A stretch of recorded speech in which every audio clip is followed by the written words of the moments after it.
क्योंकि हम लोगों को याद है, तब हम लोग छोटे छोटे थे, एक धार्मिक उन्माद भगवान राम के नाम पर भारतीय जनता पार्टी और कथाकथित नकली हिंदू संगठन जो हैं उनके द्वारा एक धार्मिक उन्माद पैदा किया गया। और उस समय भी जब मान्यवर काशीराम और नेताजी ने गठबंधन किया तो जो नकली हिंदू थे, नकली राष्ट्रवादी थे, उनको हार का मुंह देखना पड़ा। आज समाजवादी पार्टी, बहुजन समाज पार्टी ने गठबंधन किया है, माननीय मायावती जी ने, माननीय अखिलेश यादव जी ने। तो हम एक बात हमेशा कहते हैं कि जो नेताजी ने और मान्यवर काशीराम जी ने गठबंधन किया था, उस गठबंधन में भारतीय जनता पार्टी हारी थी। जो माननीय अखिलेश यादव और मायावती जी ने गठबंधन किया है, इसमें भारतीय जनता पार्टी खत्म होगी। नमस्कार, बोलता हिंदुस्तान में आपका स्वागत है। लोकसभा चुनाव 2019 की घोषणा हो चुकी है और अब सभी पार्टियां अपनी तैयारी कर रही हैं। देश भर की नजरें दिल्ली और लखनऊ पर टिकी हैं। दिल्ली देश की राजधानी है तो वहां पर नजरें टिकना स्वाभाविक है, लेकिन लखनऊ इस बार केंद्र की सत्ता तय करने वाले हैं, इसलिए भी देश भर की नजरें लखनऊ की ओर टिकी हुई हैं। समाजवादी पार्टी और बसपा का गठबंधन जितना बड़ा फैक्टर बनकर उभरा है, इसलिए भी कांग्रेस और भाजपा से ज्यादा इस बार लोकसभा चुनाव में उत्तर प्रदेश के संदर्भ में इस गठबंधन की चर्चा हो रही है। इस पर हमारे साथ बातचीत करने के लिए हैं समाजवादी पार्टी की तरफ से एमएलसी सुनील सिंह साजन, और साथ ही क्योंकि युवा कार्यकर्ताओं के बीच एक अच्छी पैठ है तो हम उनसे बात करेंगे कि वो कितना तैयार हैं इस चुनाव के लिए। उन्हें क्या जल्दी लग रहा है या फिर उन्हें लग रहा है कि टाला जा रहा था। पहला सवाल, आज चुनावी घोषणा हो रही है, क्या लग रहा है कि ये देर किया गया या फिर कौन इंतजार कर रहा है इस चुनावी डेट का? सबसे ज्यादा इंतजार किसे है कि चुनाव जल्दी से जल्दी हो? नहीं, मुझे लगता है कि सभी पॉलिटिकल पार्टियां इस बात का इंतजार कर रही थी कि चुनाव की तारीखें कब आएंगी। लेकिन पॉलिटिकल पार्टियों से ज्यादा अगर किसी को इस चुनाव का इंतजार था तो वो देश का बेरोजगार नौजवान, देश का वो किसान जिसको कहा गया था कि आपकी आय दोगुनी हो जाएगी, देश की सुरक्षा करने वाला वो जवान जो सीमा पर खड़ा है और लगातार शहादत दे रहा है देश को बचाने के लिए, लेकिन उसके संसाधनों पर, उसकी व्यवस्था पर बात नहीं हो पा रही है। तो मुझको लगता है कि खास तौर से जो इस देश का गरीब तबका है, जिसको आप पिछड़ा कहते हैं, जिसको आप दलित कहते हैं, वंचित कहते हैं, किसान कहते हैं, उसको इंतजार था। क्योंकि पिछले 5 साल में अगर सबसे ज्यादा किसी का शोषण हुआ, सबसे ज्यादा अगर कोई अपमानित किया गया, सबसे ज्यादा अगर किसी के सपने तोड़े गए, तो वो किसान है, वो डिग्री लेकर के दर दर भटकने वाला बेरोजगार नौजवान है, वो सीमा पर खड़ा जवान है। और पिछड़े और दलित 70 साल की आजादी के बाद इस देश की सरकार चलाने वाले लोग, उत्तर प्रदेश का जो मुखिया हो, वो अगर पिछड़े और दलितों को सांप और छछूंदर मानता हो, तो ये जो सोच है, सामंती सोच, जो मनवादी व्यवस्था है, इसके खिलाफ जो लोग हैं वो चुनाव का इंतजार कर रहे हैं कि कैसे इस देश में लोकतंत्र बचाया जाए, कैसे वो हक लोगों को मिले जो भारतीय संविधान में श्रद्धेय बाबा साहब अम्बेडकर जी ने दिए थे, या जो रास्ता गांधी जी ने दिखाया था, जो क्रांतिकारियों ने सपना देखा था कि इस देश का किसान कैसा होगा, नौजवान कैसा होगा, गांव में रहने वाला आदमी कैसा होगा। उन लोगों को जो इन 5 सालों में जो उनके सपने कुचले गए, नकली राष्ट्रवाद के नाम पर, नकली संस्कृति सभ्यता के नाम पर, उन लोगों को सबसे ज्यादा इंतजार है कि चुनाव कितनी जल्दी होगा। देश गुस्से में है और वो गुस्सा है भारतीय जनता पार्टी और नरेंद्र मोदी के खिलाफ। देश गुस्से में है ये तो माना जा सकता है, लेकिन जो नाराज लोग हैं, जो भारतीय जनता पार्टी की केंद्र की सरकार से नाराज हैं, वो अपना वोट समाजवादी पार्टी और बसपा के गठबंधन को ही क्यों देंगे, या फिर वो कांग्रेस पर भरोसा जताएंगे? क्या लग रहा है, यूपी के समीकरण क्या कह रहे हैं और क्यों ऐसा लग रहा है कि आप पर ही भरोसा जताया जाएगा? मुझको लगता है कि जो सामाजिक न्याय की लड़ाई चल रही है, कि हमको आरक्षण मिलना चाहिए। जिस तरीके से समाज में पिछड़ों और दलितों को आज भी हीन भावना से देखा जाता है, उनको धुतकारा जाता है, उनके हक कैसे छीने जाएं, इस पर अगर सरकारें साजिश कर रही हैं। और भारतीय जनता पार्टी में और कांग्रेस में कोई बहुत बड़ा अंतर नहीं है। दोनों एक सिक्के के दो पहलू हैं, दोनों एक विचारधारा के लोग हैं। बस एक जहर थोड़ा सा कड़वा है, एक जहर मीठा है। दोनों जहर पिछड़े और दलितों और किसानों को मौत के कगार पर ही ले जाकर के खड़ा करते हैं। और उत्तर प्रदेश में जब सपा और बसपा का गठबंधन हो गया हो, क्योंकि हम लोगों को याद है तब हम लोग छोटे छोटे थे, एक धार्मिक उन्माद भगवान राम के नाम पर भारतीय जनता पार्टी और कथाकथित नकली हिंदू संगठन जो हैं उनके द्वारा एक धार्मिक उन्माद पैदा किया गया। और उस समय भी जब मान्यवर काशीराम और नेताजी ने गठबंधन किया तो जो नकली हिंदू थे, नकली राष्ट्रवादी थे, उनको हार का मुंह देखना पड़ा। आज समाजवादी पार्टी, बहुजन समाज पार्टी ने गठबंधन किया है, माननीय मायावती जी ने, माननीय अखिलेश यादव जी ने। तो हम एक बात हमेशा कहते हैं कि जो नेताजी ने और मान्यवर काशीराम जी ने गठबंधन किया था, उस गठबंधन में भारतीय जनता पार्टी हारी थी। जो माननीय अखिलेश यादव और मायावती जी ने गठबंधन किया है, इसमें भारतीय जनता पार्टी खत्म होगी। और इसलिए खत्म होगी कि तब सामाजिक स्थिति दूसरी थी। तब हम लोगों की समाज में इतना पढ़े लिखे लोग नहीं थे, अपना इतिहास नहीं जान पा रहे थे, हमारे पुरखों को कितना अपमानित किया गया ये बात नहीं समझ पा रहे थे। और हमारा हक क्या है, हमको कहाँ खड़ा होना है, कौन सी चीज हासिल करनी है, ये आज का नौजवान बेहतर समझता है। हम किसी की बुराई नहीं करते, हम किसी के खिलाफ नहीं हैं, लेकिन हम अपने हक जानते हैं। अपना हक हम छीनना चाहते हैं, अपना हक हम पाना चाहते हैं।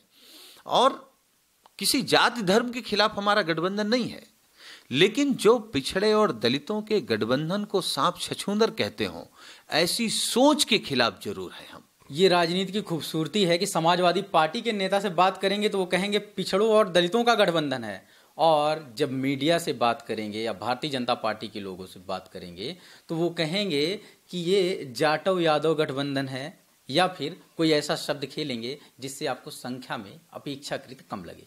ये राजनीति के खेल हैं, इसे समझने की जरूरत है। खैर, बाईपोल में फूलपुर और गोरखपुर में ये देखने को मिला भी कि पिछड़े और दलितों ने मिलकर के महागठबंधन के उम्मीदवार को जिताया। शायद वही उम्मीद रही कि सपा बसपा औपचारिक रूप से एक साथ आ गए, एक सैंपल के तौर पर उसे लेते हुए। जिस देश में सबसे बड़ी आबादी दलितों और पिछड़ों की हो, वहां आरक्षण के बिना बात पूरी नहीं हो सकती।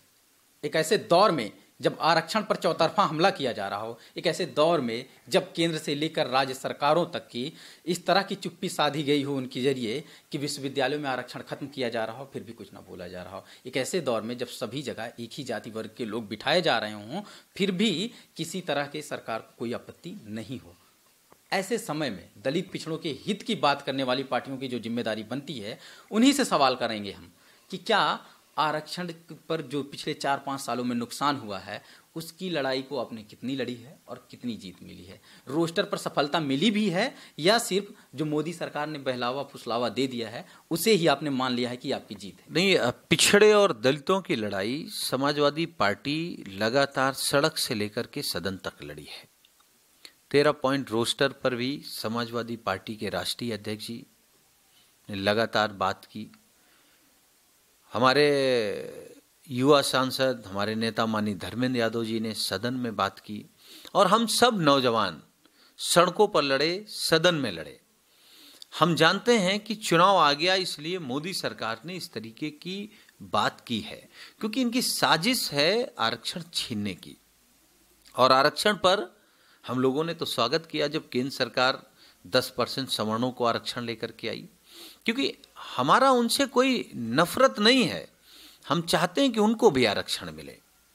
लेकिन हमने उस दौरान भी ये बात कही जब सवर्णों को आरक्षण मिला कि उसमें 2 चीजें साफ हुई। एक तो अगर गरीब है तो उसको आरक्षण मिल गया, उसको अवसर मिल गया। और एक बात जो अब तक सवर्ण समाज के लोग कहते रहे पिछड़े और दलितों को कि ये खैरात लेना चाहते हैं, तो कम से कम अब उनको ये समझ में आ गया होगा कि आरक्षण खैरात नहीं है, आरक्षण अवसर है। अब तो सवर्ण समाज को भी मिल गया है। कम से कम जो उस समाज के कुछ लोग ये कहते थे कि ओबीसी और एससी खैरात लेता है, भीख मांगता है, उनको महसूस हो गया होगा कि ये खैरात और भीख नहीं है। और जहां तक सवाल है आरक्षण छीनने का, तो आरएसएस के इशारे पर चलने वाली भारतीय जनता पार्टी और आरएसएस के प्रमुख ने क्या कहा कि आरक्षण खत्म हो जाना चाहिए। वो लोग भारतीय संविधान को नहीं मानते। वो नागपुर का संविधान उनके पास कोई होगा, मनुस्मृति होगी, उसको लागू करना चाहते हैं। तो जो लोग आज भी भारतीय संविधान को ना मानते हो, जो हक बाबा साहब ने दिया हो, वो हक छीनने का हक किसी के पास नहीं है।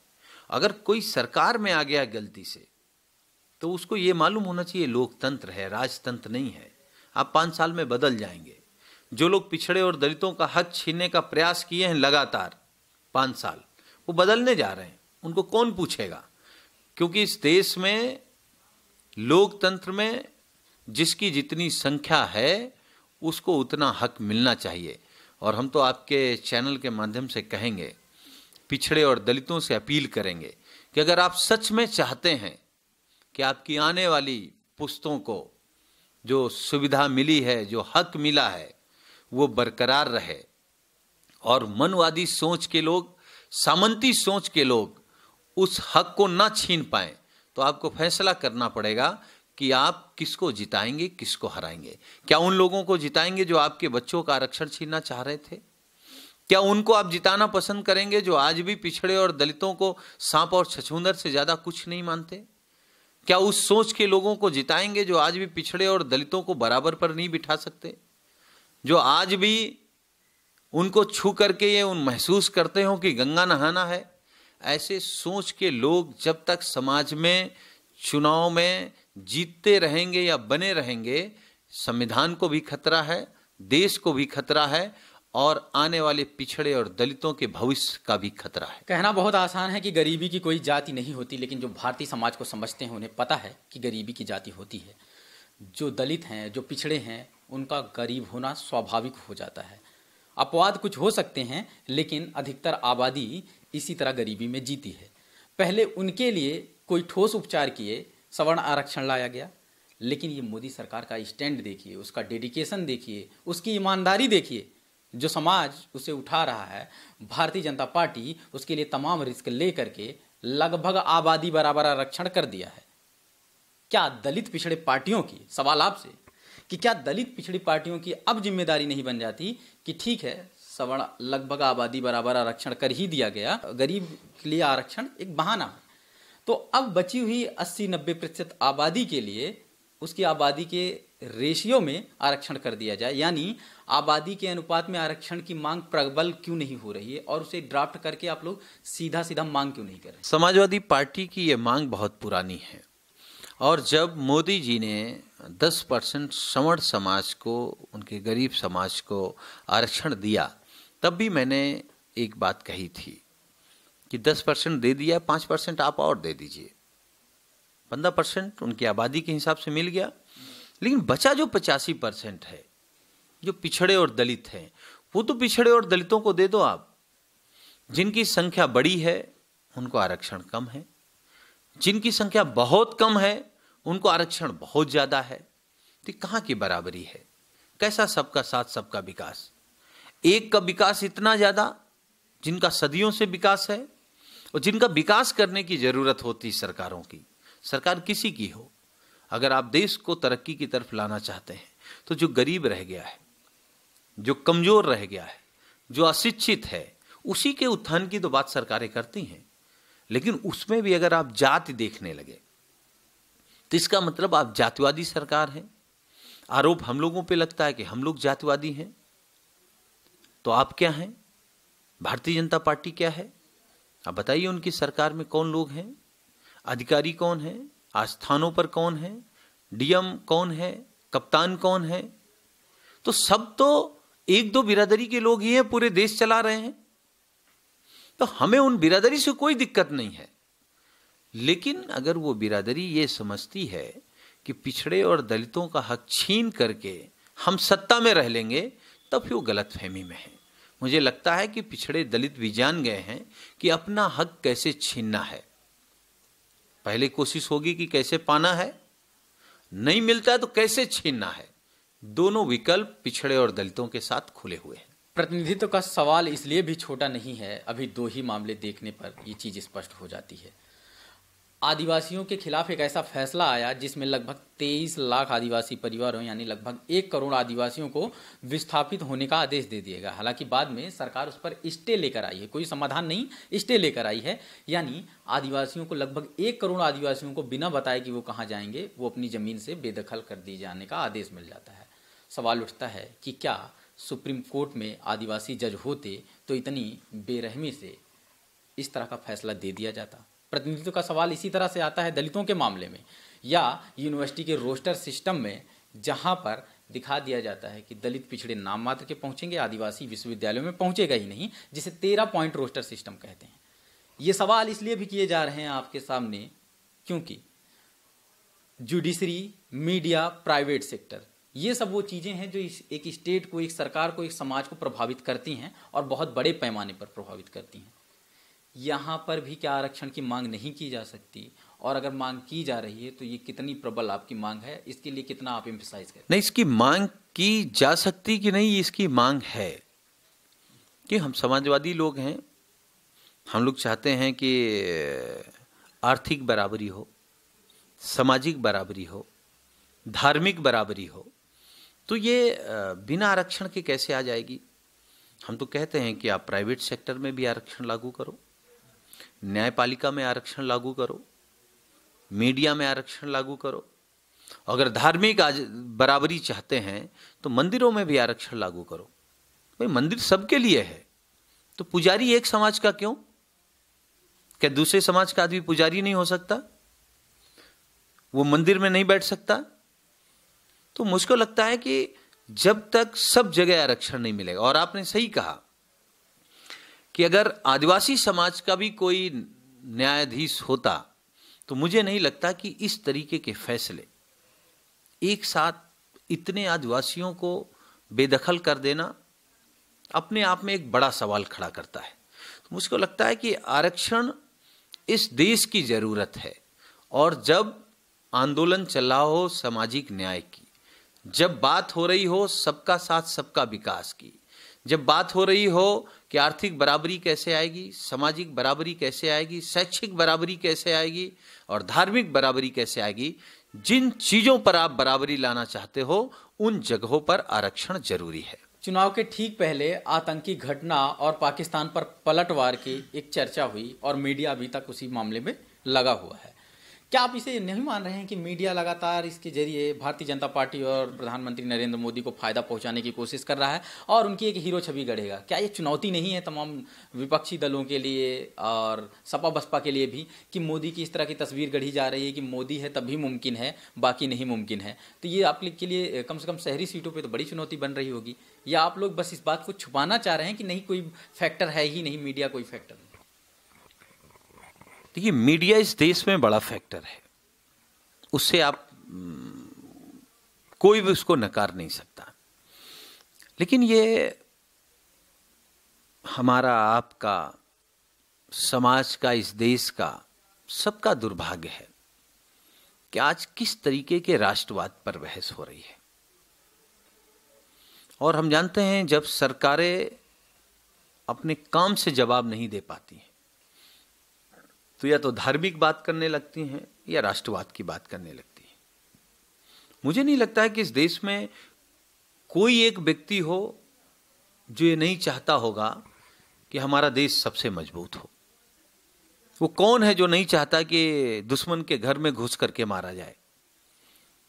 लेकिन इस पर भी बहस होनी चाहिए ना कि सबसे ज्यादा जवान हमारे शहीद हुए, फाइटर प्लेन हमारा खराब हुआ, हमारे ही जवान को पाकिस्तान पकड़ के लेकर के गया। और एक हिंदुस्तानी होने के नाते जिस दिन अभिनंदन भारत आ रहा था पूरा देश खुशी में था। मैं ये नहीं समझ पा रहा था कि आज खुश होना चाहिए कि गम में होना चाहिए। एक तरफ एक जवान वापस आ रहा था और उसी दिन 4 जवान शहीद हुए थे। तो शहादत का गम होना चाहिए या एक जवान की वापसी पर देश खुश हो? क्योंकि मीडिया जो दिखाता है, मीडिया ने उस दिन दिखाया ही नहीं कि 4 जवान शहीद हुए। इसलिए लोगों को लगा कि हमारा जवान गया था, वो वापस आ रहा है। जो राष्ट्रवाद के नाम पे बात करते हैं, मैं तो एक चीज कहता हूं, आपके चैनल के माध्यम से जानना चाहता हूं, अगर इस देश के किसानों की अगर मदद की जाए तो क्या वो राष्ट्रवाद नहीं है? बेरोजगार को रोजगार कैसे मिले, अगर इस पर बात हो तो क्या ये राष्ट्रवाद नहीं है? इस देश में, समाज में धर्म के नाम पर, नफरत के नाम पर, जातियों और धर्म के नाम पर नफरत फैलाना क्या राष्ट्रवाद है? और सबसे बड़ी बात यह है कि हम उनका इतिहास देखें जो आज हमको सबको राष्ट्रवाद समझा रहे हैं। उनके पुरखे तो अंग्रेजों के साथ थे आजादी की लड़ाई में।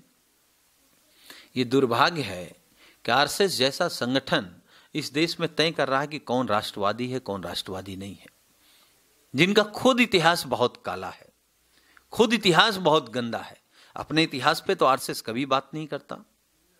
हमने कई बार पूछा कि इतना बड़ा संगठन है, इतना बड़ा राष्ट्रवादी संगठन है, आजादी की लड़ाई में कितने लोग आरएसएस के लोग फांसी चढ़े, कितने लोग जेल गए, कितने लोग इमरजेंसी में रहे? तब 0 सन्नाटा। और अब बताते हैं कि हम सबसे बड़े राष्ट्रवादी हैं और उन लोगों को राष्ट्रवादी होने का प्रमाण पत्र बांट रहे हैं या उन पर सवाल खड़े कर रहे हैं। अब समाजवादियों पे क्या सवाल खड़ा करेंगे? अब समाजवादियों के पुरखों का इतिहास देख लीजिए। आजादी की लड़ाई में कितने फांसी चढ़ गए, कितने गोली खा के शहीद हुए, कितनों का जीवन जेल में कट गया। और आप तो मुखबरी करते रहे अंग्रेजों की। तो अंग्रेजों की मुखबरी करने वाला संगठन आज राष्ट्रवादी हो गया और जिनके पुरखे देश की आजादी में शहीद हो गए, मर गए, वो उनको आज जरूरत है कि वही संगठन तय करेगा कि हम राष्ट्रवादी हैं या नहीं हैं। इस देश में 2 तरीके के राष्ट्रवादी हैं। एक केवल बातों के, जिनको आप भारतीय जनता पार्टी कह सकते हो, आरएसएस कह सकते हो, विश्व हिंदू परिषद कह सकते हो, कथाकथित नकली हिंदुओं का संगठन जितने हैं वो राष्ट्रवादी। आज जो भाजपा की बात करे वो राष्ट्रवादी, जो भाजपा से सवाल पूछ ले वो देशद्रोही। भाई आपसे सवाल इसलिए पूछा जा रहा, आपने कहा था हम किसान की आय 2 गुनी कर देंगे, आपने क्यों कहा कि हम गंगा मैया को साफ कर देंगे, आपने क्यों कहा कि हम 15 लाख रुपए देंगे, आपने क्यों कहा कि हम भ्रष्टाचार खत्म कर देंगे? अगर भ्रष्टाचार खत्म करना आपके एजेंडे में था तो नीरव मोदी की मदद कौन कर रहा है, ललित मोदी की मदद कौन कर रहा है? अब तो किसी नए मोदी का नाम आ जाता तो देश डर जाता, अरे ये कितना लेके जाएगा मोदी। ये जो मोदी नाम का रोग है इस देश को, ये 2019 के चुनाव में देश की जनता उस रोग को जड़ से खत्म करेगी। अभी चुनाव के ठीक पहले अगर प्रधानमंत्री नरेंद्र मोदी आते हैं और यूपी के मुख्यमंत्री योगी आदित्यनाथ, दोनों लोग कहते हैं कि हमने बहुत काम किया है और हमें तमाम विपक्षी दल एकजुट हो गए हैं अकेला मोदी को रोकने के लिए, यानी अकेले बीजेपी को। भले तमाम पार्टियां उनके गठबंधन में हैं, लेकिन एक नैरेटिव बनाया जाता है कि मोदी के सामने कौन, यानी हम काम कर रहे हैं लेकिन हमें हराने के लिए सब लोग एकजुट हो गए हैं। तो मोदी के सामने कौन और आपका काम क्या है, इसका क्या जवाब देंगे विपक्षी दलों? देखिए, ये एक सही सवाल आपने किया कि मोदी के सामने कौन। मोदी के सामने वो जिनको इन्होंने कहा कि हम आपकी आय 2 गुनी कर देंगे, किसान, जिसको मोदी जी ने कहा था हम 1 साल में 2 करोड़ रोजगार देंगे, बाद में क्या कह दिया, आप पकौड़ा बनाओ। वो लोग इनसे हिसाब किताब मांगेंगे। और आप खुद 40 पार्टियों के साथ गठबंधन करो तो आप राष्ट्रवादी, आप जम्मू कश्मीर में किस के साथ सरकार बना रहे हैं, महबूबा के साथ, तब आप राष्ट्रवादी। और अगर हम सपा और बसपा का गठबंधन उत्तर प्रदेश में हो जाए, माननीय अखिलेश यादव और माननीय मायावती जी एक हो जाएं, तो वो चोर चोर, क्योंकि एक पिछड़ा है एक दलित है, तो आपको दलित और पिछड़ों को चोर बेईमान कहने में बहुत आसानी है। लेकिन आप नीरव मोदी के मामले में जवाब नहीं देते, राफेल के मामले में आप जवाब नहीं दे रहे हैं। आप अपने भ्रष्टाचार को राष्ट्रवाद से जोड़ देते हैं, तो आप आखिर किस समाज में पैदा हो गए कि आपका भ्रष्टाचार राष्ट्रवाद हो जाता है, आपका झूठ सच हो जाता है? और हम लोग किस समाज में पैदा हो गए कि हमारा सच भी झूठ हो जाता है? तो ये लड़ाई मोदी बनाम विपक्ष की नहीं है, ये लड़ाई सच बनाम झूठ की है। तो झूठ को लगता है कि उनसे कोई नहीं लड़ सकता, लेकिन हम लोगों ने जो सीखा है, जो समझा है, जो जाना है कि झूठ एक दिन हारता जरूर है, तो मोदी जरूर हारेगा। सपा बसपा गठबंधन की पैठ तो सबसे ज्यादा उत्तर प्रदेश में ही है और अन्य राज्यों में आंशिक रूप से है। कैसे भारतीय जनता पार्टी को राष्ट्रव्यापी चुनौती मिलेगी? क्या बाद में जाकर के कांग्रेस के साथ ही जाना होगा? अगर ऐसा जाना हुआ तो फिर चुनाव पूर्व गठबंधन में क्या आपत्ति थी, क्या दिक्कतें हैं? कैसे माना जाएगा कि भारतीय जनता पार्टी की सरकार के खिलाफ सपा बसपा गठबंधन पर ही भरोसा जताया जाए? मुझे लगता है कि जो लोग उत्तर प्रदेश के सामाजिक ताने बाने को जानते हैं, ये अलग की बात है कि ये स्वीकार कर लेना कि भारतीय राजनीति में जात कोई माने नहीं रखती। कम से कम मुझे उत्तर प्रदेश में ऐसा नहीं दिखाई देता है। हालांकि हम समाजवादी लोग हैं, जात नहीं मानते, धर्म नहीं मानते, लेकिन आखिर जो पिछली बार गणित भारतीय जनता पार्टी ने बिठाई, तो जात के आधार पे ही तो उन्होंने गणित बिठाई। और हमारे नेता माननीय अखिलेश यादव जी इस बात को लगातार कह रहे हैं कि हमने तो भारतीय जनता पार्टी से सीखा है तालमेल करना, और जब हमने तालमेल कर लिया तो भारतीय जनता पार्टी के पेट में दर्द है। यहां तक सवाल है सरकार कौन बनाएगा, ये तो देश की जनता तय करेगी, लेकिन उत्तर प्रदेश ही तय करता है कि कौन प्रधानमंत्री होगा। तो आप ये समझ लीजिए कि ये गठबंधन तय करेगा कि कौन देश का प्रधानमंत्री होगा, और देश का प्रधानमंत्री वही होगा जो पिछड़ों की बात करेगा, दलितों की बात करेगा, मजलूम की बात करेगा, कमजोर की बात करेगा, अल्पसंख्यक की बात करेगा। हम कह रहे सब की बात करें, लेकिन जिसकी जो प्राथमिकता आज देश में जिसकी होनी चाहिए, अगर वो उस प्राथमिकता पे बात करेगा, वही गठबंधन तय करेगा कि देश का प्रधानमंत्री कौन हो। लेकिन ये गठबंधन कम से कम इतना जरूर कह सकता है कि ये गठबंधन उन लोगों को जरूर प्रधानमंत्री बनने से रोकेगा जिन लोगों ने देश को धोखा दिया, जिन लोगों ने गंगा मैया को धोखा दिया, गाय माता को धोखा दिया, भारत माता को धोखा दिया, समाज के हर तबके को धोखा दिया। तो कम से कम धोखेबाज लोगों से इस देश को बचाना है, प्रदेश को बचाना है। इसलिए ये गठबंधन जरूर ऐसा रास्ता निकालेगा जिससे झूठे और जुमलेबाज लोगों से देश बच सके। यूपी और अन्य राज्यों में जो गठबंधन हुआ है, आकलन क्या है? आखिरी बातचीत के आखिर में हम ये कि क्या लगता है आप लोग की कितनी तैयारी है? 78 सीटों पर यूपी में लड़े जा रहे हैं, बाकी उत्तराखंड मध्य प्रदेश में भी गठबंधन हो चुका है, तो यूपी में और यूपी के बाहर कितनी सीटों पर संभावना लग रही है जीत की? हम उत्तराखंड, मध्य प्रदेश और उत्तर प्रदेश तीनों जगह गठबंधन चुनाव लड़ रहा है, लेकिन जिस प्रदेश से 80 में से 73 भारतीय जनता पार्टी के गठबंधन को और उनको सीटें मिली हों, ये गठबंधन उनको दहाई नहीं पार करने देगा उत्तर प्रदेश में। और हमको लगता है कि अगर हमने उत्तर प्रदेश में उनको रोक लिया, ये उत्तर प्रदेश भी जानता है, तो वो देश की गद्दी पर नहीं बैठ सकते। ये बात भारतीय जनता पार्टी भी जानती है। इसीलिए हमने कई बार कहा कि इस गठबंधन ने सबसे पहले उत्तर प्रदेश के मुख्यमंत्री योगी आदित्यनाथ के क्षेत्र में उनको हराया है, और यही गठबंधन है जो देश के प्रधानमंत्री नरेंद्र मोदी को इसी उत्तर प्रदेश में हराएगा। बातचीत के आखिर में हम हमेशा की तरह उस मीडिया पर भी बात करेंगे। मीडिया को आप 2019 के चुनाव में किस भूमिका में देखते हैं? उसके जातिवादी पूंजीवादी नेचर से लड़ने और टकराने के लिए कम से कम दलित पिछड़ों की कही जाने वाली पार्टियों के पास क्या हथियार है, या फिर उस प्रोपेगेंडा से कहीं ज्यादा मजबूत आप अपना किला करेंगे? है कोई तैयारी, या फिर उसके सामने आपको हथियार डाल देना पड़ेगा? नहीं, हथियार डालने की अब जरूरत नहीं है, क्योंकि सोशल मीडिया है। हम अपनी बात सोशल मीडिया के माध्यम से, और मुझको लगता है कि जो विश्वसनीयता थी मीडिया की, वो खत्म होती जा रही है। हर मुद्दे पे जिस तरीके से भारतीय जनता पार्टी के कुकर्मों को छिपाने में मीडिया का सबसे बड़ा रोल है। मीडिया तो समाज का और देश का आईना हुआ करती थी। मीडिया किसी की परफ्यूम नहीं हुआ करती थी। मीडिया किसी की लाली लिपस्टिक नहीं हुआ करती थी। लेकिन वो आईना आज धुंधला हो गया। उस आईने में देश को सही तस्वीर नहीं दिख रही है।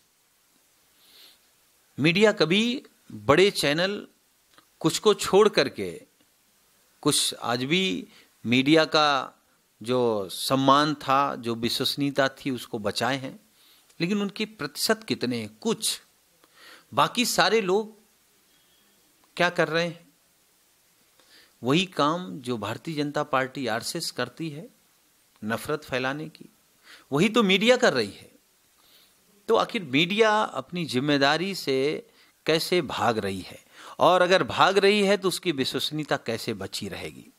आज हम लोग क्षेत्र में जाते हैं तो आज हम लोगों को भाषण में कहना पड़ रहा है कि चुनाव भर आप टीवी मत देखना, क्योंकि आप टीवी देखोगे तो भारतीय जनता पार्टी मजबूत होगी, आपका मनोबल गिरेगा, क्योंकि टीवी में केवल एक बात दिखाई जा रही है। वही जो नकली राष्ट्रभक्त हैं, उन्हीं को असली राष्ट्रभक्त बताया जा रहा है। अभी जब तनाव चल रहा था पाकिस्तान और हिंदुस्तान में, तो कई ऐसे मीडिया घराने थे जिन्होंने युद्ध शुरू कर दिया, जिनके एंकर फौज के कपड़े पहन करके आ गए, AK-47 बगल में रख करके, तोप रख करके लड़ाई लड़ना शुरू कर दिया। और जिसको लड़ाई लड़नी चाहिए थी, वो लोग क्या कर रहे थे? वो शूटिंग कर रहे थे, नाच गा रहे थे, बूथ को मजबूत कर रहे थे। तो आप सोचिए कि मीडिया के खिलाफ अगर यही माहौल बना रहा तो लोग एक दिन मीडिया नाम की कोई चीज पर भरोसा नहीं करेंगे। तब क्या होगा चैनलों का? तब तो आपको केवल सास बहू दिखाना पड़ेगा, खबर तो आपको बंद करनी पड़ेगी। चुनावों की घोषणा हो गई है। अब 2019 के चुनाव के बाद मोदी जी को कहां देखते हैं? मुझको लगता है कि जिस तरीके से इस देश में चर्चाएं हैं कि कौन लोग देश का पैसा लेकर के भागे, ये भी चर्चा है कि दुनिया का सबसे बड़ा घोटाला नोटबंदी है। ये भी चर्चा है कि राफेल में इतनी बड़ी दलाली हुई है। हम तो केवल ये कह सकते हैं, जब सरकार बदलेगी तो अपने दोस्तों को भगाने वाले, दुनिया का सबसे बड़ा घोटाला करने वाले, राफेल में सबसे बड़ी दलाली करने वाले जो लोग भी हैं, उनकी जगह जेल के अलावा दूसरी कहीं नहीं है। हमसे बातचीत करने के लिए बहुत बहुत शुक्रिया। क्योंकि अभी चुनाव आ गए हैं और सारे राजनेता अपनी चुनावी सभाओं में बड़े बड़े दावे करेंगे और काम गिनाए जाएंगे। जनता इस बात का फैसला करेगी कि कितने सफल हुए हैं उस काम को करने में, रोजगार के सवाल पर हो या फिर भ्रष्टाचार कम होने का सवाल हो या फिर किसानों नौजवानों को एक उम्मीद देना, उनके लिए अच्छा काम करना, ये सब चीज़ों का आकलन होगा, सारे राजनीतिक दलों का होगा। भारतीय जनता पार्टी से नाराजगी उत्तर भारत में खासकर इसलिए भी बढ़ती जा रही है क्योंकि एक लंबे समय से और लगभग सभी जगह पर एक लंबे दौर तक सरकार चलाई है और केंद्र में तो रही है भारतीय जनता पार्टी लगभग पिछले 5 सालों से, इसलिए भी उससे नाराजगी है और सभी का कॉमन एनिमी कहा जा रहा है। उत्तर प्रदेश में बने नए समीकरणों में हालात ये है कि सपा बसपा गठबंधन और भाजपा की लड़ाई जहां मानी जा रही, उसी तरफ से कांग्रेस ने भी एक दांव खेला और प्रियंका गांधी को मैदान में उतारा। उसके बाद भी कहा जा रहा है कि थोड़े बहुत बदलाव हो सकते हैं, लेकिन अब तो गठबंधन की कोई बड़ी गुंजाइश नहीं है, इसलिए 3 फ्रंट पर होने वाले ही चुनाव को देखा जा रहा है। भारतीय जनता पार्टी का भविष्य क्या होगा, भारतीय जनता पार्टी फिर से सरकार बना पाएगी या नहीं, वो तो चुनाव परिणाम ही तय करेंगे। तब तक हम लगातार लोकसभा यात्रा के जरिए उत्तर प्रदेश के तमाम सीटों का आपका जायजा देते रहेंगे, आकलन देते रहेंगे कि लोगों का रुझान क्या है, लोग किसे पसंद कर रहे हैं।